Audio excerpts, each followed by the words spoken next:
गरीब किसान राजू की कहानी। कभी एक समय राजू नाम का एक दयालु किसान रहता था। उसके पास एक छोटी सी झोपड़ी थी जिसकी छत सूखी घास से बनी थी।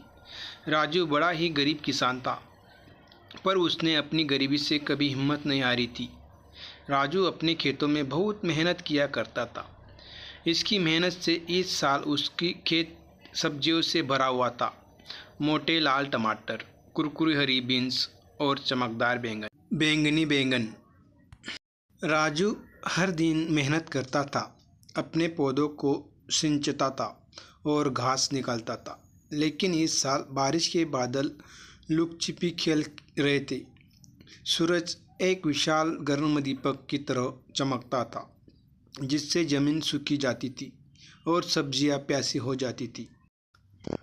राजू चिंतित था, बारिश के बिना उसकी सब्जियां नहीं उग पाएगी और उसके पास बाजार में बेचने के लिए पर्याप्त फसल भी नहीं होगी। वह अपनी छोटी बेटी रानी के लिए नए जूते या मिठाई, जलेबी, तले हुए आटे का नाश्ता नहीं खरीद पाएगा। एक सुबह राजू उदास महसूस कर रहा था। जब वह अपनी झोपड़ी के पास बैठा था तो एक छोटी सी गौरिया उसके कंधे पर आकर बैठ गई। चहचहाट चहचहाट, गौरिया ने सिर झुकाते हुए कहा। मुंह लटकाते क्यों बैठे हो राजू? राजू हैरान था। एक बोलने वाली गौरिया। उसने सूखी जमीन और भूखी सब्जियों के बारे में अपनी चिंता बताई। गौरिया ने धैर्यपूर्वक सुना। चिंता मत करो राजू, वह चहचहाई, मुझे एक गुप्त स्थान का पता है। आम के ऊंचे पेड़ के पीछे एक छुपी हुई धारा बहती है। इसका पानी आपकी सब्जियों को फिर हरा भरा कर देगा।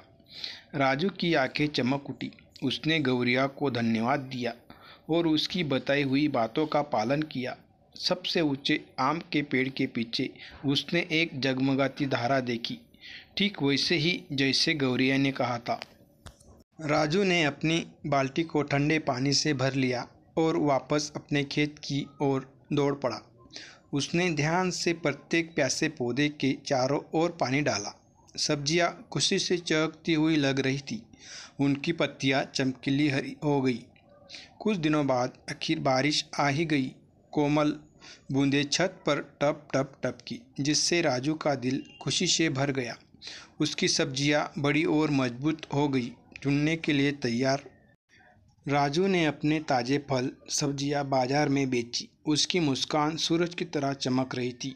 उसने रानी के लिए नए जूते और जलेबी का एक बड़ा डिब्बा खरीदा।